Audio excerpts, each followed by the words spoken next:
اعوذ باللہ من الشیطان الرجیم بسم اللہ الرحمن الرحیم الحمد للہ والصلاة علی اہلہا واللعنۃ علی اہلہا۔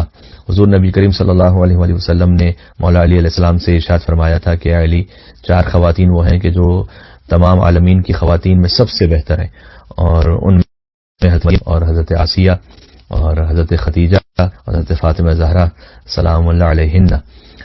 ایک بڑی لطیف حدیث ہے جو بہار الانوار میں جلد نمبر 43 صفحہ نمبر 32 پر موجود ہے، جس میں حضور صلی اللہ علیہ وآلہ وسلم نے ارشاد فرمایا کہ ان اللہ تعالی اعطى 10 اشیاء ل10 من النساء، کہ اللہ نے 10 خواتین کو 10 مختلف الگ الگ ایسے فضائل عطا کیے ہیں کہ جو اپنے اپنے مقام پر بہت زیادہ عظیم ہیں۔ پھر حضور نے اس کی تفصیل بیان فرمائی کہ حضرت حوا جو زوجہ حضرت آدم ہے، انہیں خاص توبہ کی عنایت اور توفیق عطا فرمائی۔ حضرت یوسف علیہ السلام کی زوجہ زلیخا کو حکمت عطا فرمائی۔ حضرت ایوب علیہ السلام کی زوجہ کو عفت اور پاک دامنی عطا فرمائی، کیونکہ حضرت ایوب علیہ السلام نے بہت سخت ترین حالات میں زندگی گزاری تھی، ان حالات میں بھی حضرت ایوب کی زوجہ کو ایک خاص عفت اللہ سبحانہ وتعالی نے عطا فرمائی۔ اس طرح سے حضرت مریم کو خواب فرمایا۔ ان تفصیل کو بتلاتے ہوئے حضرت سلیمان کی زوجہ بلقیس کو خاص عقل عطا فرمائی۔ اسی طرح سے حضرت خدیجہ سلام اللہ علیہ کے لیے یہ ارشاد فرمایا کہ اللہ نے اپنی خاص رضا یعنی مرضی حضرت خدیجہ سلام اللہ علیہ کو عنایت فرمائی، سبحان اللہ۔ اور حضرت فاطمہ زہرا سلام اللہ علیہ کے لیے ارشاد فرمایا کہ انہیں اپنے خاص علم سے نوازا۔ تو حضرت خدیجہ اس خاص مقام پر ہیں کہ اللہ کی رضا کی حامل ہیں، اور ان میں بھی ان 10 خواتین میں بھی حضرت خدیجہ کو یہ مقام حاصل ہے کہ وہ ام المومنین ہے، مومنین کی ماں ہے، جیسے کہ سورہ احزاب کی آیت نمبر 6 میں ارشاد فرمایا اللہ سبحانہ وتعالی نے کہ النبی اولا بالمؤمنین من انفسہم، کہ نبی اولا ہے مومنین سے ان کے نفسوں پر، وازواجہ امہاتہم، اور نبی کی جو ازواج ہیں وہ ان مومنین کی مائیں ہیں۔ تو یہ بہت بڑا مقام ہے۔ اس نسبت کا جو احترام رکھتے ہوئے نبی کے دین کے ساتھ وفادار رہے، اس خاتون کا اتنا بڑا احترام ہے کہ وہ مومنین کی ماں ہے۔ اس بات کو سمجھنا بہت ضروری ہے کہ سورہ تحریم میں اللہ نے نبی کی 2 ازواج کو بہت سخت تنبیہ بھی فرمائی ہے۔ حضور اپنی ایک زوجہ حضرت زینب بنت جحش کے پاس یا حضرت ام سلمہ، دونوں سے یوں روایت ہے کہ ان کے پاس جب تشریف لے جاتے تو شہد کا پانی وہاں پر پیا کرتے تھے۔ بقیہ جو ازواج ہیں انہیں اس سے حسد محسوس ہوتا تھا، تو انہوں نے ایک پلان اور منصوبہ یہ بنایا کہ ہم جب حضور ہمارے گھر پر آئیں گے تو ہم ان سے یہ کہیں گے کہ آپ کے منہ سے نعوذ باللہ من ذالک خاص قسم کی بو آ رہی ہے۔ اور جب ان ازواج نے یہ کہنا شروع کیا تو حضور نے یہ فرمایا کہ اب سے میں شہد کا پانی نہیں پیوں گا، اپنے اوپر حرام کر دیا گویا حضور نے۔ تو اللہ سبحانہ وتعالیٰ نے باقاعدہ سورہ تحریم کی پہلی آیت میں فرمایا کہ اے رسول، آپ کیوں ان چیزوں کو اپنے اوپر حرام کرتے ہیں جنہیں اللہ نے آپ کے لیے حلال کیا ہے۔ پھر حضور اپنی ایک زوجہ کے گھر تشریف لے گئے تو ایک دوسری زوجہ کو اس سے حسد ہوا، اور پھر اللہ نے تنبیہ فرمائی کہ باقاعدہ 2 ازواج کا ذکر کرتے ہوئے کہ اگر تم نے توبہ کر لی، تم دونوں نے، یہ کا صیغہ ہے کہ اگر تم دونوں نے توبہ کر لی، سورہ تحریم کی آیت نمبر 4 میں کہ ان تتوبا الی اللہ، اگر تم پلٹ جاؤ توبہ کرو اللہ کی طرف، جبکہ تمہارے دلوں میں تو کجی آ چکی ہے، تو بہتر ہے تمہارے لیے، اور اگر تم نے اس توبہ کو نہیں کیا تو اللہ تمہارے بدلے میں ان ازواج کو حضور کو عطا فرما دے گا کہ جو مسلمان ہوں گی، مومنہ ہوں گی، عابدہ ہوں گی، توبہ کرنے والی ہوں گی، ان میں چاہے وہ بیوہ ہوں چاہے وہ جوان ہوں۔ اور پھر سورہ تحریم کے اختتام پر یوں بھی تنبیہ فرمائی گا ضرب اللہ مثلا للذین کفروا امرأۃ نوح وامرأۃ لوط کانتا تحت عبدین من عبادنا صالحین فخانتاہما فلم یغنی عنہما من اللہ شیئا وقیل ادخلا النار مع الداخلین، کہ اللہ نے کافر عورتوں کے لیے حضرت نوح اور حضرت لوط کی بیویوں کو مثال بنا کر پیش کیا ہے، جبکہ یہ دونوں ہمارے صالح بندوں کی بیویاں تھیں، فخانتاہما، لیکن چونکہ انہوں نے نبی کے دین کے ساتھ خیانت کی۔ ہمارے پاس ایک تقریباً اجماع اس بات پر کہ جو نبی نعوذ باللہ من ذالک کہ جسمانی اعتبار سے کوئی خیانت نہیں کرتی، لیکن اگر نبی کے دین کے ساتھ اور اس وفاداری میں انہوں نے خیانت کر دی اور وہ نبی کے دین کے مقصد سے کسی اور راستے پر چلی گئیں تو کانتا تحت عبدین من عبادنا صالحین فخانتاہما فلم یغنی عنہما من اللہ شیئا، تو ان کو نیک بندوں کی بیویاں ہونا اللہ کے پاس بچانے والا نہیں ہے. وقیلت خل النار مع الداخلین، ان سے کہا جائے گا کہ جاؤ جہنم میں داخل ہونے والوں کے ساتھ تم بھی جہنم میں داخل ہو جاؤ. تو ام المومنین کی نسبت بہت عظیم الشان ہے، اس شرط کے ساتھ کہ اس نسبت کا احترام رکھا جائے.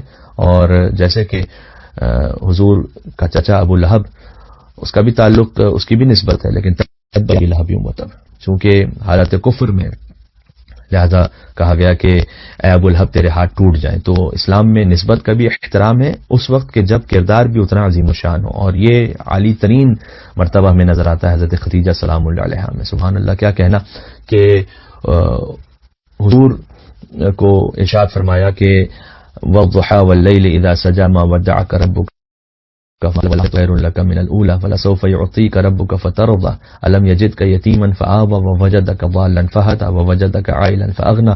یہ سورہ نمبر 93 ہے، جس میں اللہ سبحانہ وتعالیٰ نے قسمیں کھانے کے بعد ارشاد فرمایا کہ آپ یتیم تھے تو ہم نے آپ کو پالا، اور آپ تنگ دست تھے تو ہم نے آپ کو غنی بنا دیا. پالا حضرت عبد المطلب اور حضرت ابو طالب علیہ السلام نے، اور تنگ دست سے غنی بنایا. تقریباً تمام شیعہ سنی تفاسیر میں آپ کو یہ جملہ کسی نہ کسی کیفیت میں مل جائے گا کہ اغناہ بمال خدیجہ، کہ اللہ نے نبی کریم کو صلی اللہ علیہ وآلہ وسلم حضرت خدیجہ کے مال سے غنی بنایا. تو اور بلکہ جب ازدواج ہوا تو یہاں تک فرمایا کہ المال مالک والبیت بیتک وانا امتک، کہ میں آپ کی کنیز ہوں اور یہ مال آپ کا مال ہے، یہ گھر آپ کا گھر ہے. بڑے بڑے ثروت مندوں نے حضرت خدیجہ کے پاس رشتہ ازدواج کو بھیجا تھا. یہاں تک ملتا ہے تاریخ میں کہ کچھ لوگوں نے یہاں تک کہا کہ ہم اونٹ سونے سے لدا ہوا وہ بطور مہر آپ کو دینے کو تیار ہے، لیکن بی بی نے ٹھکرا دیا سب کو. حتیٰ طنز بھی کیا جاتا تھا بی بی پر کہ آپ نے غریب اور فقیر سے ازدواج کیا ہے. لیکن جن کی نکاح فقط مادہ پرست ہوتی ہے، دنیاوی نکاح سے جو سوچ رہے ہوتے ہیں، تو ویسے ہی کسی نے کہا کہ آپ نے ایک فقیر اور غریب سے ازدواج کیا. تو حضور کے بارے میں اس بات پر بی بی خدیجہ نے بہت ایک لطیف جملہ ارشاد فرمایا. کہا کہ دیکھیں، سوچنے کی بات ہے نا کہ اگر ایک خاتون بہت ثروت مند ہے اور جو شوہر ہے وہ غریب ہے، تو دنیا یہ کہے گی کہ مرد کی قسمت بہت اچھی تھی کہ اسے ایک دولت مند بیوی مل گئی. لیکن اگر برعکس ہو کہ شوہر بہت ثروت مند ہو اور خاتون کسی غریب خاندان سے ہو، تو دنیاوی اور ظاہری اعتبار سے یہ کہا جائے گا کہ اس خاتون کی قسمت بہت اچھی تھی کہ یہ ایک امیر گھر میں چلی گئی. تو حضرت خدیجہ نے یہ فرمایا کہ میں نے اپنا سارا مال بخش دیا محمد مصطفیٰ صلی اللہ علیہ وآلہ وسلم کو، اب سارا مال ان کا ہے، لہٰذا وہ ثروت مند ہیں اور میں فقیر اور غریب ہوں. سبحان اللہ. تو میری خوش نصیبی ہے کہ میرا نکاح محمد مصطفیٰ صلی اللہ علیہ وآلہ وسلم کے ساتھ ہو رہا ہے، اور تاریخ میں موجود ہے کہ وہ نکاح حضرت ابو طالب علیہ السلام نے پڑھایا. اور نبی کے ازواج کے سلسلے میں ایک بات بہت اہم ہے کہ حضور کی 11 ازواج لکھی ہوئی ہیں تاریخ میں، جن میں سے آپ کو بعض ازواج کے نام ملیں گے کتابوں میں کہ وہ رسول اللہ سے بہت قریب تھیں اور حضور کو بہت قلبی لگاؤ تھا. حقیقت یہ ہے کہ حضور نے اپنی زندگی کے 25 سال ایک زوجہ کے ساتھ گزارے ہیں، اور وہ حضرت خدیجہ سلام اللہ علیہ. سبحان اللہ. اور آخر کے 10 سال بقیہ 10 ازواج کے ساتھ ملا کر گزارے ہیں. تو آپ غور فرما سکتے ہیں کہ حضرت خدیجہ سلام اللہ علیہ کی کیا شان اور منزلت ہے کہ وہ بلا شرکت غیر حضور کی زوجہ رہی ہیں، جو یہ مقام اور کسی کو حاصل نہیں ہو سکا.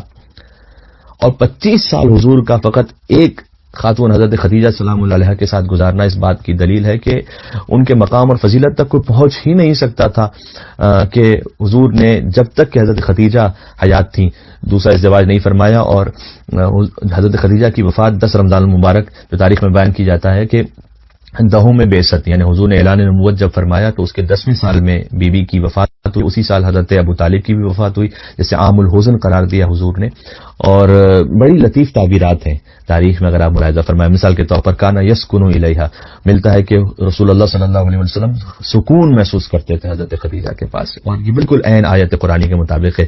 سورہ روم کی جو آیت نمبر 21 ہے کہ وَمِنْ آیَاتِهِ أَنْ خَلَقَ لَكُم مِّنْ أَنفُسِكُمْ أَزْوَاجًا لِتَسْكُنُوا إِلَيْهَا وَجَعَلَ بَيْنَكُم مَّوَدَّةً وَرَحْمَةً. یہ اللہ کی نشانیوں میں سے ہے کہ اس نے تمہارے درمیان جوڑوں کو خلق کیا ہے اور تاکہ تم سکون حاصل کرو، اور اس نے تمہارے درمیان مودت اور رحمت قرار دیا ہے. تو یہ جو سکون کا لفظ ہے یہ بالکل قرآنی لفظ ہے، اور حضور کے لیے فرمایا جاتا ہے تاریخ میں کہ کانا یسکنو الیہا، کہ حضور خاص ایک سکون اور مودت اور رحمت کو احساس کرتے تھے حضرت خدیجہ کے پاس. لہذا جمال و کمال میں بے مثال تھیں حضرت خدیجہ. اور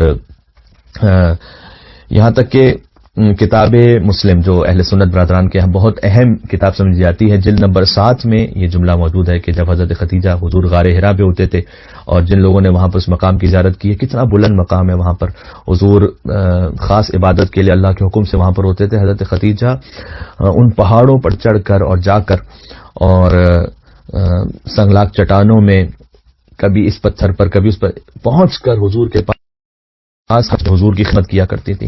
یہاں تک ایک موقع ایسا آیا کہ جبریل نازل ہوئے اور کہا کہ یا رسول اللہ آپ حضرت خدیجہ کو یہ پیغام پہنچا دیجئے کہ اللہ اپنا سلام پیش کر رہا ہے حضرت خدیجہ تک. یہ میں سبحان اللہ صحیح مسلم کی روایت سنا رہا ہوں آپ کو جلد نمبر 7 سے کہ اللہ اپنا سلام پیش کر رہا ہے اور اے اللہ کے رسول میرا بھی سلام پیش کر دیجئے گا. اور جب بعض احباب کو اعتراض ہوتا ہے کہ آپ حضرت خدیجہ کے ساتھ سلام اللہ علیہا کیوں کہتے ہیں، تو جب اللہ نے سلام کہا ہے تو اور کیا کہا جائے پھر انہیں، اگر سلام اللہ علیہا نہ کہا جائے تو.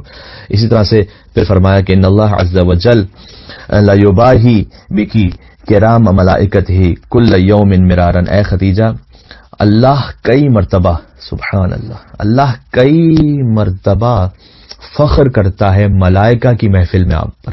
یہ جملے آپ کو احادیث کی کتابوں میں مل جائیں گے.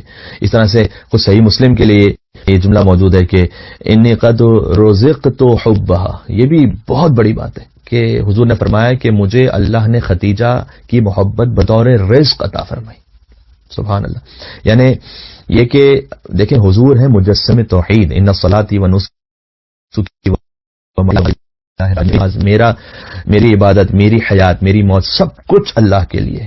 تو حضور کے دل میں کبھی غیر اللہ کا کوئی تصور نہیں آتا. یعنی حضرت خدیجہ کی محبت خدا کی راہ اور راہ توحید کے عین مطابق تھی، اتنا اس میں انسجام تھا اور ہم آہنگی تھی حضرت خدیجہ کی محبت میں اور توحید پروردگار کی راہ میں کہ حضور نے یہ فرمایا کہ مجھے خدیجہ کی محبت از حیث رزق عطا کی گئی. اور اس مقام کی وجہ سے بعض ازواج کو بڑا حسد بھی ہوتا تھا اور یہاں تک کہ حضرت سیدہ سلام اللہ علیہا فاطمہ سلام اللہ علیہا ان کے سامنے بھی ایک گستاخی کی گئی کہ نبی کی ایک زوجہ نے ایسی بات کہی حضرت خدیجہ کے لیے کہ بی بی فاطمہ کی ماں ہے حضرت خدیجہ، تو ان کا دل بڑا رنجیدہ ہو گیا. تو حضور نے سوال کیا کہ فاطمہ آپ کیوں غمگین ہیں؟ فرمایا کہ میرے سامنے میری ماں پر یہ طنز کیا. تو حضور نے عجیب ہے، تو حضور نے جواب دیا کہ ان بطن امکی